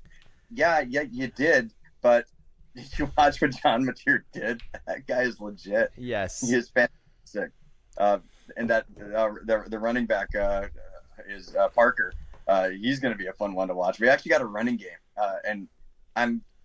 Sue me for being old school on this, but I actually love a team that can pound the ball, and especially when it's your quarterback doing it. I mean, good luck stopping that, and good luck because they just put out a advertisement on how to beat them to every Big Ten team. Lessons moving forward, you're going to need it. Huskies. Yes. Oh, I'm so excited about that. Andrew, of course, wearing his Minshew jersey right now as well. Hey. Yeah.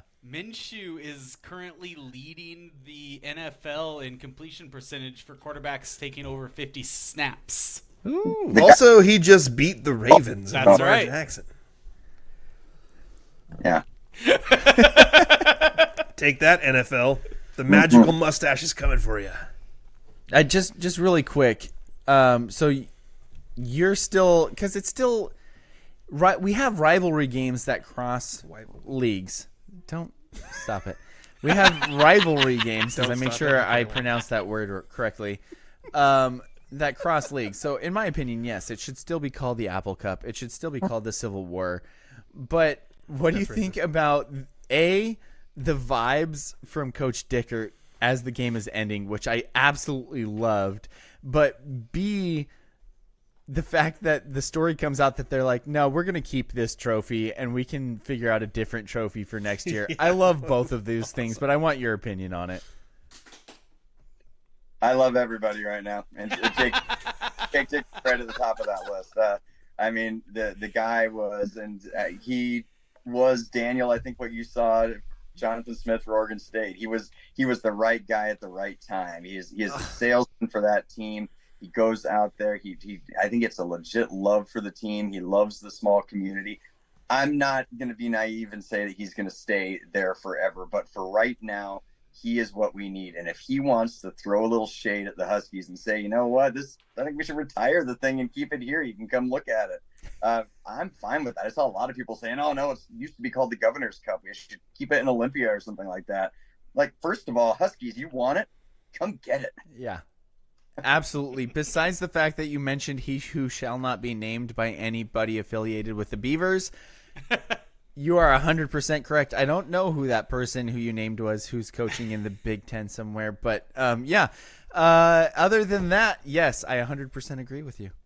Yeah, no, I love Jake Dicker. I think I love that we held on to him. I love that he's building the team with a lot of the same players. John Mateer was a 3-year Cougar. You don't see that much anymore. And oh no, it was just, yesterday was absolute bliss. Just sublime. Well, fire. I'm not sure if I can come up with a much better segue. Justin, you have anything else for Ian, or shall we take a commercial break and move into our regional spot? What do you think about this week? I mean, when was the last time on the gridiron we saw Civic County versus Grays Harbor County? I can't think of one.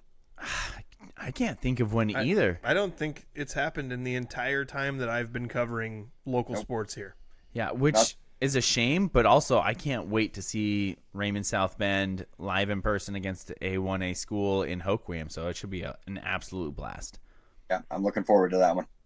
All right, well, I will see you there on Friday night as we both cover it. I will be joining the voice of Grace Harbor High School sports, Ian Cope, for Raymond South Bend at Hoquiam. It'll be an absolute blast. Justin, undecided yet on if he's going to go to that game or if he's going to go to Elma. Preseason, when I put my schedule together, I was 100% that I was going to go to Hoquiam and Raymond South Bend. But now I kind of want to see Elma, and they're hosting Squim. And the following week, I'm definitely going to the Myrtle Street rivalry game. I'm going to see Aberdeen Hoquiam, and I'm not sure if I want to watch the same team 2 weeks in a row. So if I go see Hoquiam this week, and I'm going to see them next week as well, I'm kind of leaning towards I might go to Davis Field and watch Elma play Squim. I think you should. I think that this is a good test for Elma. This is really their first one. I think Squim's supposed to be pretty solid this year. I know that Ole Archibald is a good friend of Daniel and I's, who's called some games for us before, and he's the voice of on KONP up there. So yeah, he's been pretty high on what Squim has been able to do. So this is a good test for the Elma Eagles. If they can win this game, I think that sends a pretty clear message. They're going to be a contender for the Evergreen League Championship. That sounds like a made-up name. Ole Archibald? Yeah. Ole Archibald, and he's a Husky, so I've got a few messages I want you to give him. Well, Ian, thank you so much for joining us. It's been awesome. Appreciate your insights, and we will definitely catch up with you again soon. See you, Thanks Ian. for having me. Go Cougs. Go Cougs. Go Cougs. Go Cougs. All right. We're a total Coug show. Yes, we and are. You, like Ian, and then you and Andrew are all actual Cougs, and I'm a Coug by peer pressure. Good. I'm glad we've gotten something accomplished. Do we take a commercial break now? Yeah.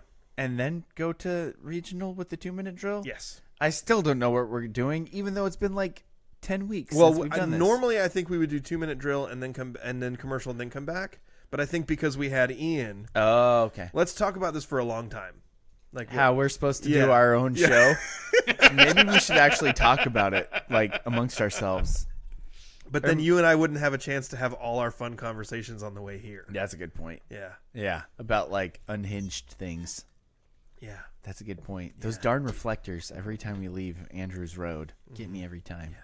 Demons. Mothman. Let's take a commercial break before we say something too ridiculous. Deal. Okay. Bigfoot's a fairy. King. What if he is? Spivey Realty Group's goal is to make buying, selling, investing, and renting real estate in Grace Harbor simple. They believe in 100% transparency and unparalleled communication with local expertise, tech-enhanced, and top-notch service for their friends, neighbors, and community. Their goal is simple: get a group of strong-willed, hard-working people together who want to make a difference in Grace Harbor and to use real estate as the means of achieving that. Voted Grace Harbor's best real estate company. Find them on Facebook or visit graceharborrealestate.com. Spivey Realty Group, elevating small town real estate. You've been listening to The Scrimmage, and I'm Justin Domashevitz, and you're still listening to or watching The Scrimmage. I don't know why I said you have been. Yeah. It was past tense. That was weird. It's like I've been Daniel Hargrove. And I think what I was trying to say was that Bigfoot is most likely an interdimensional being that might be half physical, half spiritual, and it's possible that he may live in fairyland, which some people believe is the caves which are located under our national park system in the United States. You just went far more into it than I thought you would when you were like, let me just say a little tiny thing, and then you just like fully went deep dive. Also, I'm not sure if we've been to the moon. Like, do we want to talk? Hey, how many of these things do we want to unpack here? I trust Multiple Andrew. countries who hate each other have published pictures of our lander on the moon. But, have they? Yes, they have. But Andrew, I think I'm taking this from you. The broadcast wasn't real though, right? What are we talking about? So we've been to the moon, but that video feed we've seen is all bullcrap, right? No. I told you that. Oh, you No, told me that? Justin told you that. Oh. No. Dang it, Justin. The video feed was like 3 orders removed because the 60s were crazy with regards to technology. Andrew. So there was like, video going to Australia and getting put onto a tape Andrew. and then getting re-encoded. Andrew, they talked to Earth on like a corded phone. Really? Yeah. Like They we have a actually corded dragged phone that goes they from the dragged a moon to cable Earth. the whole way. They just had a spool on the outside of the rocket. Right. Yep. That's There it that's is. what happened. Also, like, what when there's already a camera there that just captures them landing on the moon. Like, No, there's what- no footage of them landing on the moon. There is footage. I've seen it. Of them landing? Official NASA footage No, of not them landing on the moon. You're thinking of taking off. There is footage of them taking off, Yeah. and the first time they tried it, it didn't work very well because it's an automated like following up. But how did they breach the firmament, and why are there so many Dude. NASA representatives who have said that we've never been past lower orbit? And why did Just- Buzz Aldrin on multiple occasions claim that everything wasn't real and they never went to the moon?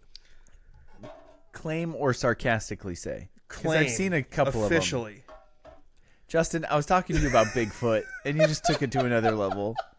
My nephew. So here's the thing. First of all, I'm not a moon landing conspiracy theorist. I would think say I'm open minded.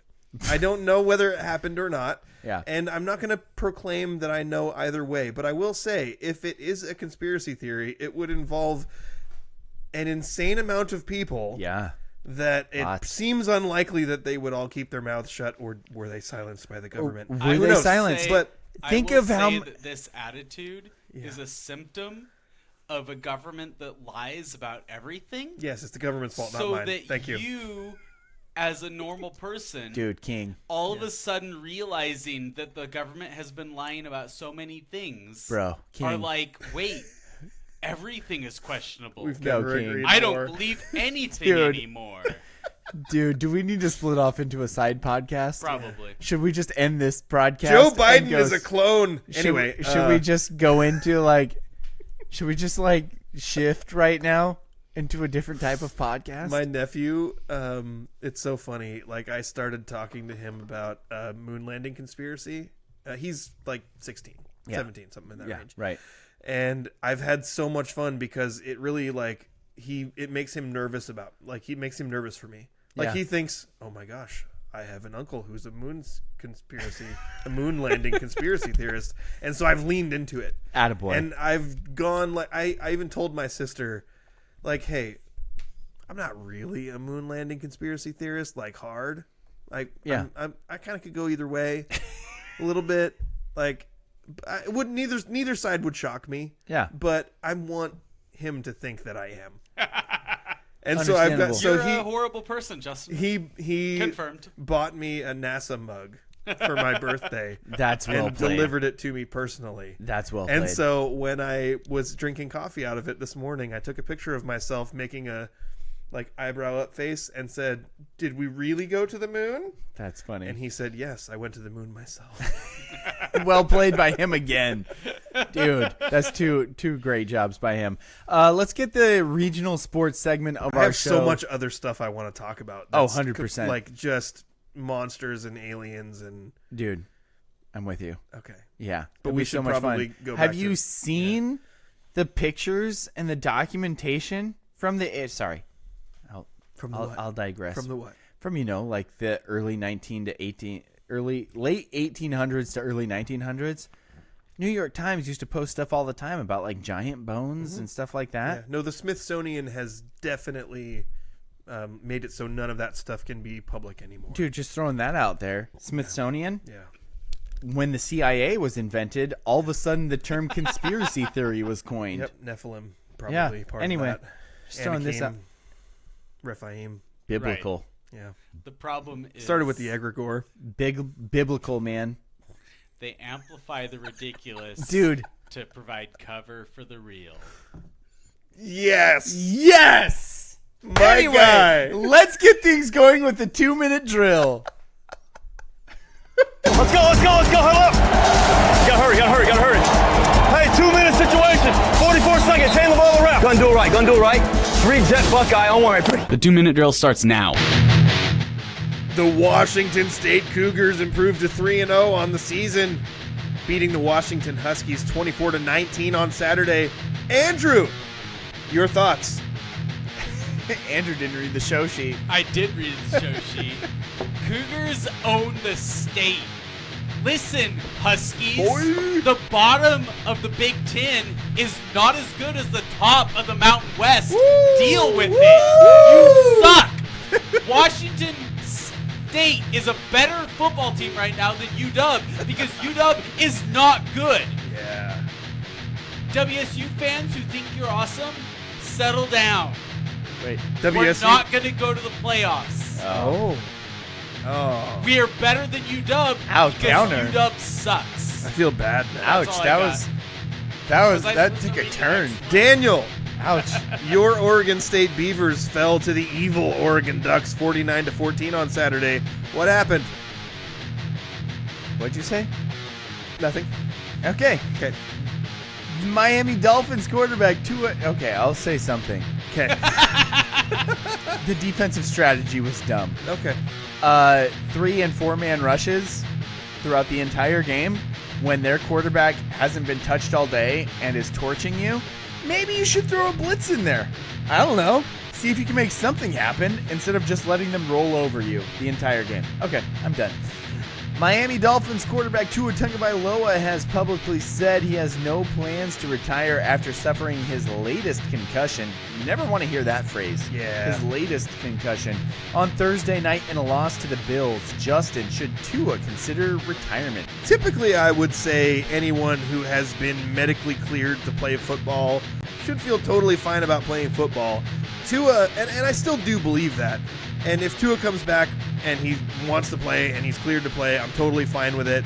But 5 concussions, 5 reported and diagnosed concussions since college, and also a couple of them really bad looking where his body seems to spasm. And also he publicly said in the offseason that his mom told him that maybe he should retire. And also stack that on top of the fact that the contact on this concussion was kind of normal football contact. Like, he did go head first into a defender, but it didn't look like the kind of thing that would lead someone to have like an arm spasm that would leave them looking like they're reaching towards the light. I think Tua should seriously consider not playing football anymore, because if you can't handle that amount of contact without a serious brain injury, then maybe you're not built for football. And it's not a personal indictment on the guy. I think he's awesome. He seems generally well loved by everyone, but maybe football is just not the right path for you. The Mariners are 4.5 games back of the Houston Astros in the division with 12 games remaining. Daniel, are they still in it? Are they still only 4.5 back? Yeah, well, the It's Astros less. They won. won The today. Astros also won today. I thought they were 4 back. So they're like 3.5 back of the wild card, I believe. They are 4.5 back. Okay, I thought the Astros had an I'm off day seeing them as yesterday. 2.5 back from the wild card, but 4.5 back. They don't have the tiebreaker on the wild card team. Okay, so 3 back of the wild card, 4.5 of the Astros. They're still in it, but only if the Astros lose a couple games already. Come on, jeez. The Mariners have a chance if they are within striking distance of the Astros going into the Astros series. Other than that, it's going to be really tough, and you better hope for the Twins and the Tigers to start losing games. The Mariners, I've said this before, they're going to go on a heater and miss the playoffs by 1 game just for maximum pain. The Astros have won 4 in a row, and the Tigers have won 7 of their last 10. Yep. And that'll do it for the 2-minute drill. Speaking of conspiracy theories, Yeah. 2 things. My dad texted in and said, A, get back to sports. B, then he posited his own conspiracy theory because he messaged in that the Beavers defensive coordinator lives in Eugene, Oregon. Eugene, Oregon. I will say that That's disgusting. That's Who would choose vile. that? the single horrible thing in this whole situation is the Beavers losing their chosen coach. Like, Can we stop talking about it? I'm not ready yet. I'm still. I don't think you'll ever be ready. Nope.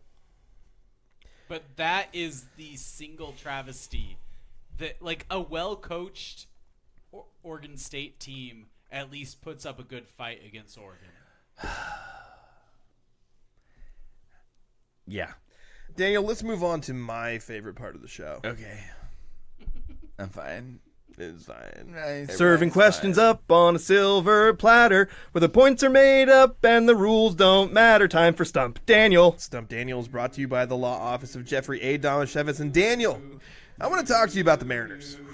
Okay.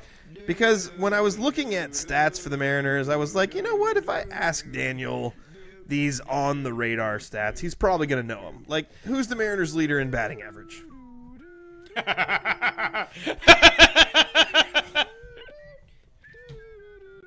Julio Rodriguez. Exactly. And who's the Mariners' leader in home runs? Cal Raleigh. And who's the Mariners' leader in RBIs? RSBI. Cal Raleigh. Yeah, and who's the Mariners' leader in on-base percentage? That's harder. They're all so bad, but Cal Raleigh? No, it's Shmulio Rodriguez. Oh, Shmulio Rodriguez. And who's the Mariners' leader in hits? Boy, I really thought you'd rattle these off like it was probably Julio? Yeah, it's Julio. Yeah. So I was like, I could ask Daniel all these things, and that would be easy, right? Well, I would have got, what, 4 out of 5? You would have got 4 out of 5. Yeah. And you might have got, if you had like really taken the time to think about it in the smart part of your brain, you probably would have got 5. That lizard brain got me. Like from the lizard cult in Yelm. What's that one called? No, not from that. But you know, all of the science and evolutionists, they say, "Oh, you think with these different parts of your brain. The lizard brain thinks this, That is what they sound like. The ape brain thinks this." So yeah, those things. Yeah. So yeah, There's a cult. I did I tell you this story before? yes, you did. There's a cult in like the Yelm area that believe like the Lizard King is coming or something In like that. Yelm, they're actually still, they own a ton of property. Yeah. Where there's still a person who lives, but the cult, I believe, is mostly defunct, but they believed that there were lizard people living in the core of the earth, the crust of the earth, and that they were going to come up. And there was a person I worked with that I knew who quit her job because she was a part of this cult and the apocalypse was coming. This was several years ago. And she was like, "Why work when the lizard people are coming?" Yeah. So anyway, Yelm, look it up. Yep. I can't remember the name of it. Probably like Lizards Are Us or something. Lizards like that. Are Us, probably. Yeah, gotta be. Daniel, I thought, what if I ask you some kind of under the radar stats for the Mariners, like things that are not the normal stat you hear? Okay. Who's the Mariners' leader in runs scored? Runs scored. No, using your phone. Sorry, no. Are you just forgetting the roster? Like you need to look up who's on the team? No, I got a message about playing basketball tomorrow. Not gonna be able to make it. From who? What is it? Some Chehalis guys. Oh, yeah. Sorry, you can't do that. Yeah. Yeah. Too many babies at home. Yeah. Seriously. Wrist deep and poopy. Finger deep. Knuckle deep. Second knuckle.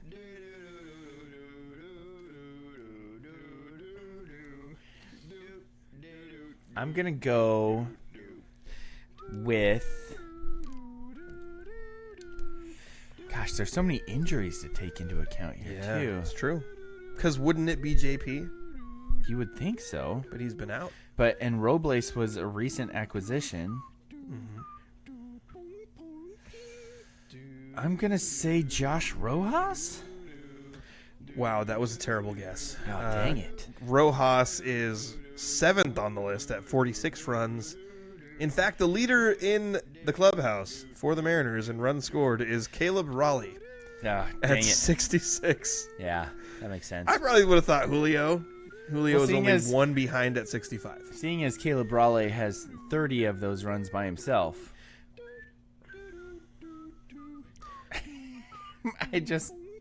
my wife and I are going someplace afterwards, and where? I asked her how she's doing, and she says, confused. I thought I was listening to a sports show, but now I'm wondering more of what Andrew's opinions are about the moon landing. No, don't get confused by Andrew confirming the moon landing. Well, keep a fair amount of skepticism in your mind about the quote-unquote moon landing, everyone. Okay. What's the next question? Daniel, who leads the Mariners in doubles?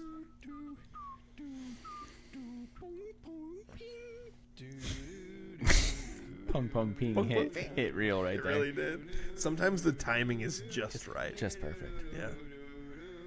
I don't even, you know what's funny? I don't even remember recording that. like at all. Like I Dude, know this it's was way back. it's your voice and my voice, and Yeah. we did it together. Yeah. But I don't remember Dude, recording this is it. way back at the radio station days, I'm pretty sure. Yeah, it was. Most doubles. Most doubles. We did it because we were worried about copyright. Yeah, we did. Yes. The original song. We still might be in trouble. I'm going to say Caleb Raleigh. Caleb Raleigh is, in fact, 5th on the list. You're doing terribly. Dang it. The leader in the clubhouse in doubles is Dylan Moore Oh, my God. with 22. Raleigh has 16. Good night. Josh Rojas, Baseball East Life, is Yes. second with 19. Luke Raley at 18 and Mitch Garver at 17. What? Mitch Garver shouldn't be on any list except for the worst. Daniel, He had a great day with it, You're by the way. you're doing a real bad job. Okay. Who is leading the Mariners in triples? This is about as obscure as stats get. Dude. Who's leading the Mariners in triples? I mean, like, you think about the Dylan fast guy, Moore? like, it should be JP or Julio, right? Yeah, it should, but I'm going to say Dylan Moore. Okay. And And then you're you're going going to to run have away? to filibuster. Okay. I was trying. Okay, go. Well, Dylan Moore is, in fact, the correct answer. So, Andrew, give me a ding. A little bit. There we go. Daniel got Dylan Moore right. He has 4 triples. Josh Rojas, Baseball East Life, has 2. And Nuke Raley also has 2. And then there's a few guys who have 1. So Daniel is 1 for 3 That's not good. in his. Score? It's not a great score, you know, considering he's a guy with Mariners knowledge who should know things about Mariners things. Mariners is supposed to be his wheelhouse. You would think so. You would think so. Andrew, here's what I'm trying to work out what the next one I should ask him is. Is stolen bases an obvious one? Who would you guess for stolen bases? Andrew or Hannah? Who would you guess for stolen bases? Julio? Okay. I'm going to ask him that. Okay.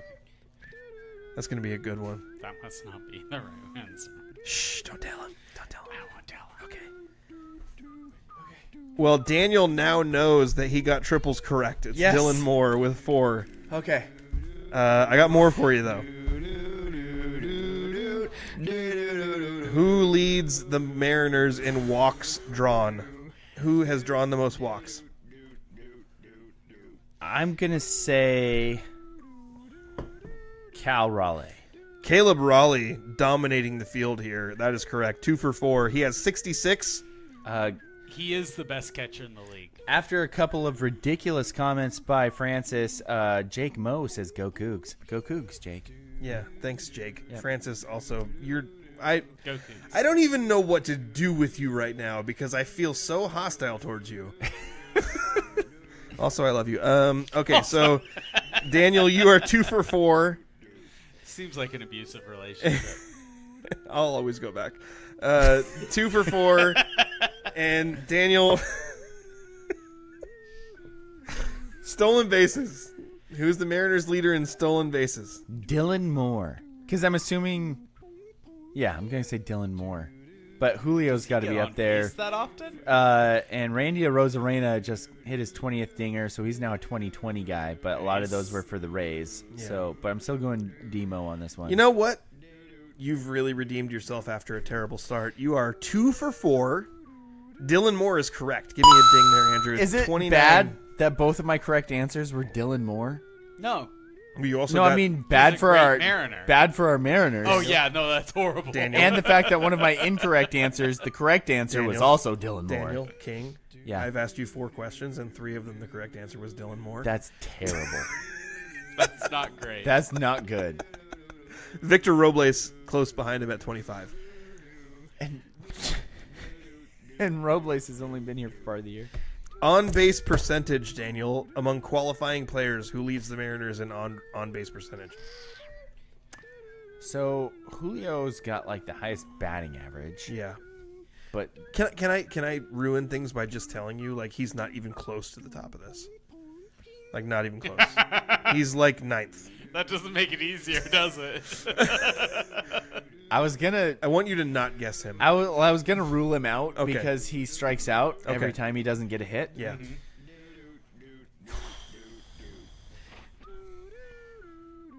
On base percentage. Gosh, their offense is so bad.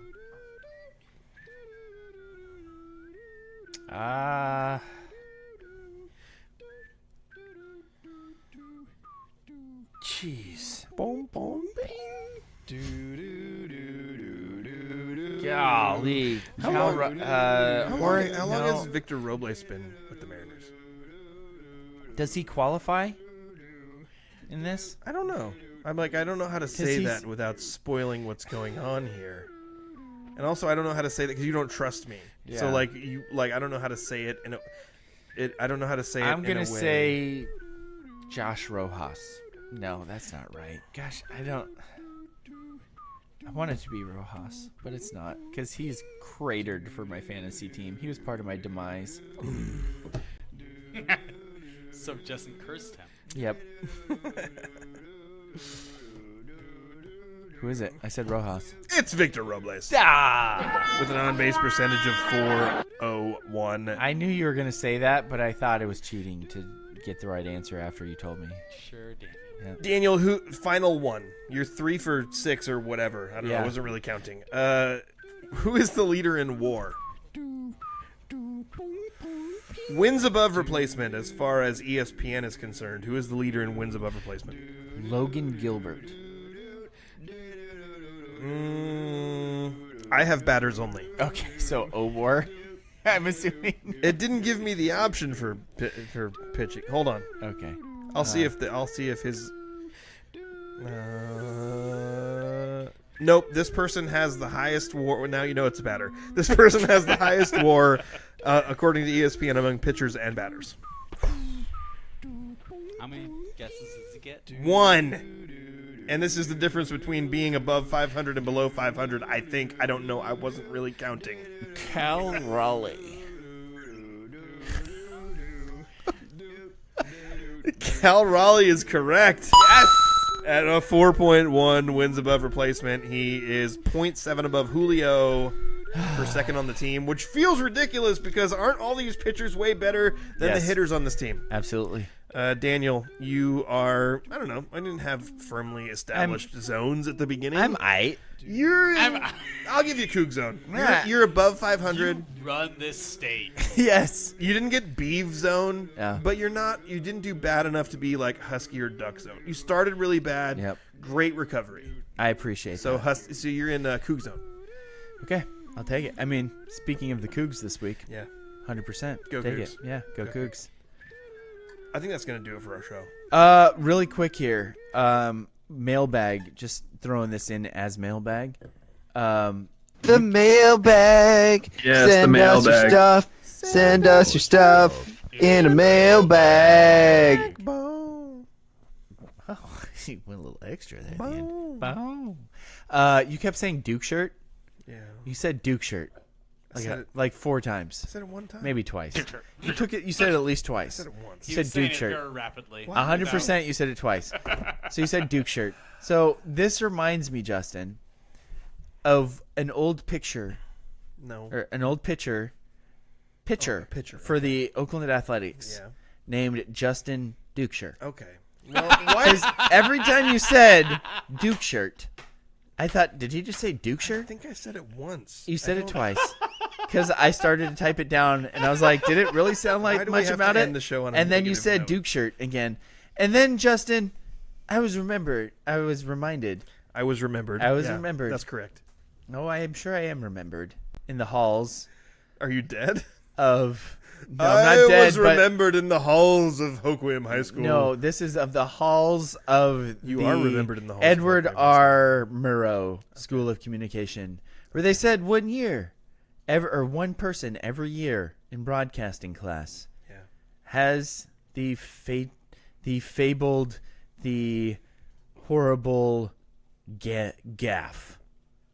And I watched the person who had the gaffe the previous year, and I was like, oh, that sucks.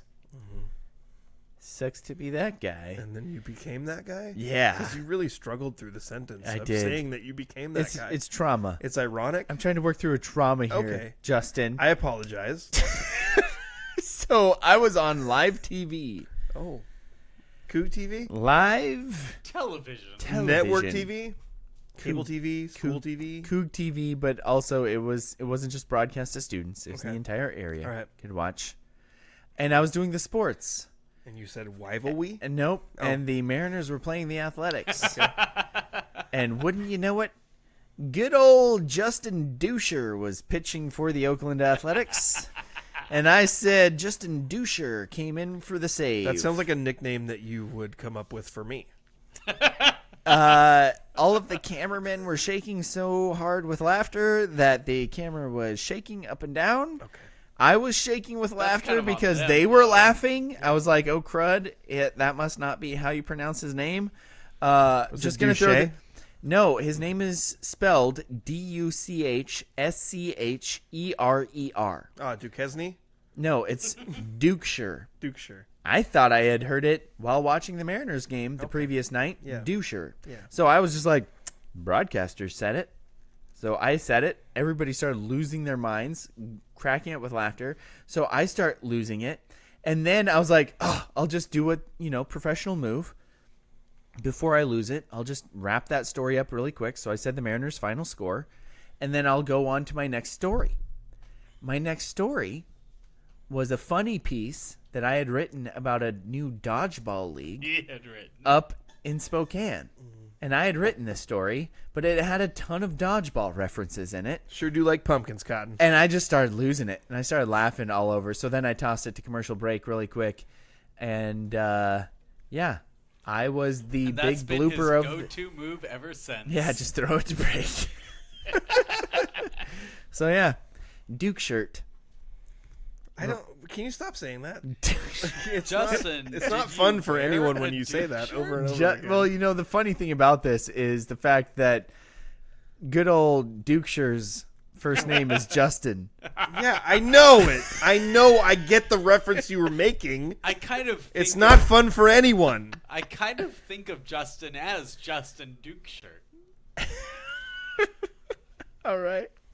That's going to do it for our show today. Hate you guys. Thank you for listening to the Scrimmage.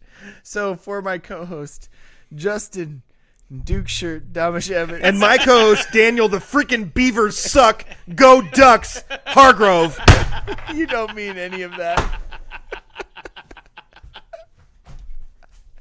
And my producer, Andrew Go Cougs. Minshew for life. Gross. You've been listening to the Scrimmage. He might have broke our microphone. Great week. He might have broken our stuff.